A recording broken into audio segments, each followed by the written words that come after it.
كبجمو المان رومو وان نتهمون درقمن ديني في وان نتهمون درقمة تاتي تجرا وان نتهمون درقمن داني تاني في درقمني في التهمو قمنو يوكان بيخو قمنو يوكان التينو غنمو قمنو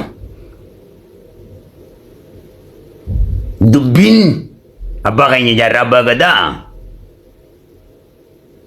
درقمن أمني نتهمون قمنو درقم أوفي تهمو لقمن سبب نساتيس إسان يرونو قبساوان نتهماني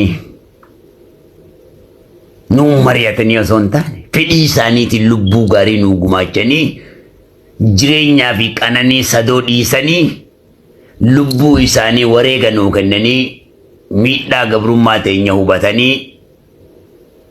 نورا كاسو داف قبسو لا فريداني يجو درقم متاو في دابي خاني خناف نوتس درقم متا خينيا بيني وصونمني نتنمين guyyaa eeba kitaaba isaanii magaalaa Hararitti galma afran qallotti dirqama keenya beeynee dheeynee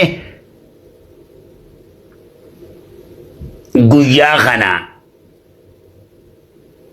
qoodachuun magaalaa Hararitti isaan akkuma barumsa irraa eebbifamanitti abbeelamoo finninis namni jalqaba tiyaatara afaan Oromoo dalagee fi diraamaa afaan Oromoo hawwisoo afaan Oromoo magaalaa Harar keessatti yeroo jalqabaatiif gadhaabe akkuma Oromiyaattu jarraba gadaati. Achi keessaan nama dammeessaa kakaasaa ture jechuu dargaggoof shamarran.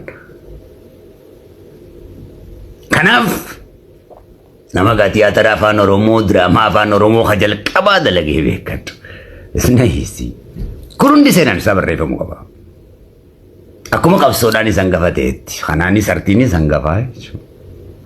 Mana nyaata darasaa ka jalqaba baneessa hawwadaayitti.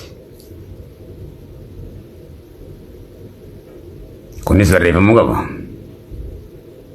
Kanaaf dirqama keenya beeynee dirqama keenya habaanu yeroo hinjuu dubbii gabaabduudhaa tadhama qabduun siin ji'ana odaa bultumii afaan Oromooti. Barcuma kiyya kabajamaa dabbal mootii gaanaati. Guyyaan guyyaa aladaati. Dhugaa fi dhugaadha. Siitu dhugaadhaa fi dhugaan si jaaladhaa jechuudha.